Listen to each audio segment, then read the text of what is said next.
What's up mga kagitarisma? So in this video ay ituturo ko sa inyo kung paano nga ba tugtugin yung intro ng kantang Buko by Jairelim. First, kailangan natin ng kapo dyan. Ilalagay natin siya sa 2nd fret. Yan. So ang gagamitin po natin chords dyan ay G, B minor. So yung B minor na gagamitin natin is yung madaling version lang. Yan. Punta mo yung finger mo dito sa 5th string, 3rd fret. Yan yung hintuturo. And then yung middle finger sa 3rd string, 2nd fret. And then yung ring finger mo sa 3rd fret, 2nd string. Yan. So patutunogin lang natin hanggang dito sa 2nd string ha. From 6th string hanggang 2nd string lang. Yan, gano'n. Okay, so after this chord, A minor tayo. Yan, after ng A minor, pupunta tayo sa D.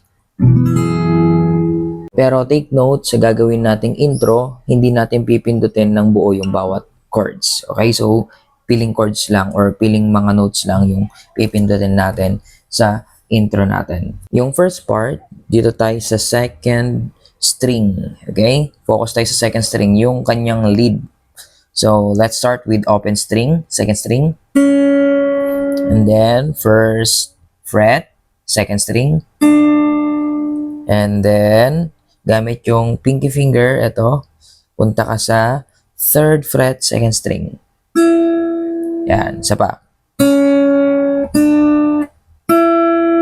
Okay. So that's the first step. Tapos babalik mo lang siya ulit. And then open string. And then yung middle finger naman, dito tayo sa 3rd string, 2nd fret.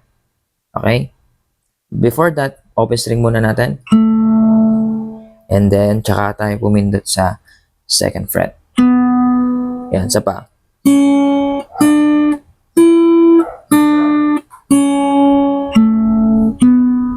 Yan, so ganun yung tunog niya. Pag binilisan mo, ganito siya.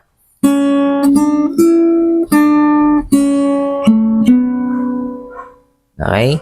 So, that's the first step. Second step po natin, dadagdagan natin siya ng bass. Okay? So, i-ready nyo na yung ring finger ninyo. Okay? So, gagamitin na natin siya sa second part. So, kanina, ang first chord natin ay G. So, gagamitin natin yung bass ng chord na G, which is dito sa 6th string, 3rd fret.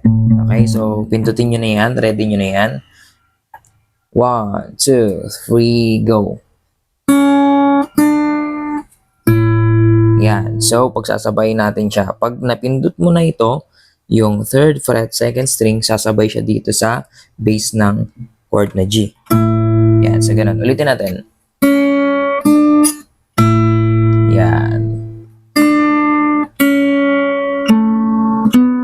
So, next, after mo dito, pag nandito ka na sa 3rd string, 2nd fret, susunod mo yung chord na B minor. So, pipindutin mo yun tong 5th string, 2nd fret. Yan, pababa. Okay, so dugtong natin ulit kasama yung chord na G.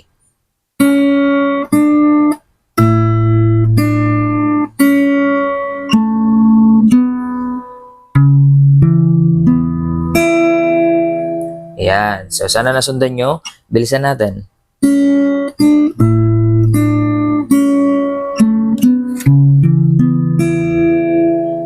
Okay, so yun yung chord na B minor. Mas madali yung version na to. Okay, so next chord tayo. Ulitin lang natin yung lead niya. But this time, different chords tayo, which is A minor. So ito yung A minor ulit ha. Yung bass lang ni A minor yung gagamitin natin. So hindi na natin pipindutin yung buong chord ng A minor. So tanggalin nyo na yan. Dito tayo focus sa bass niya. Ito, yung 5th string, open string. So try natin ulit.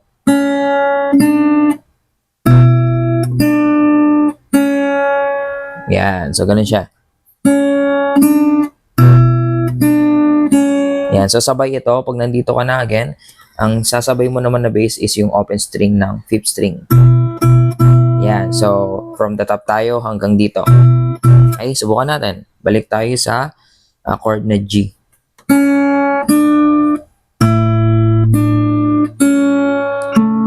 B minor,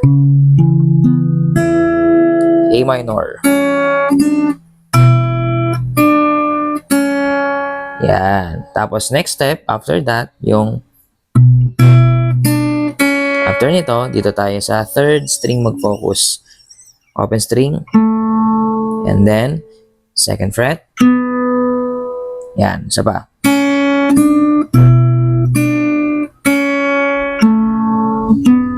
Tapos, bass ng D. Yan. Yan. Open string.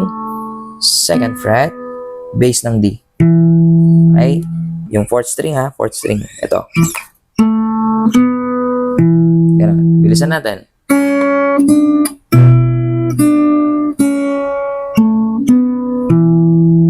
Okay? So, after ng bass, yung finger mo sa second fret, third string, i-move mo siya dito sa fourth fret, third string pa rin. Okay?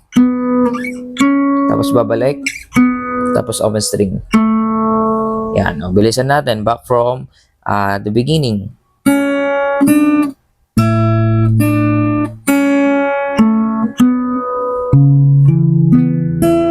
A minor, bass, D, bass, yan. So, after mo dito, yun yung huling key, yan, uulit ka lang sa ginawa mo kanina sa umpisa. Basically, 2 times mo lang siya gagawin before ka pumasok sa verse. So, pagka na-perfect mo na siya, ganito yung magiging resulta.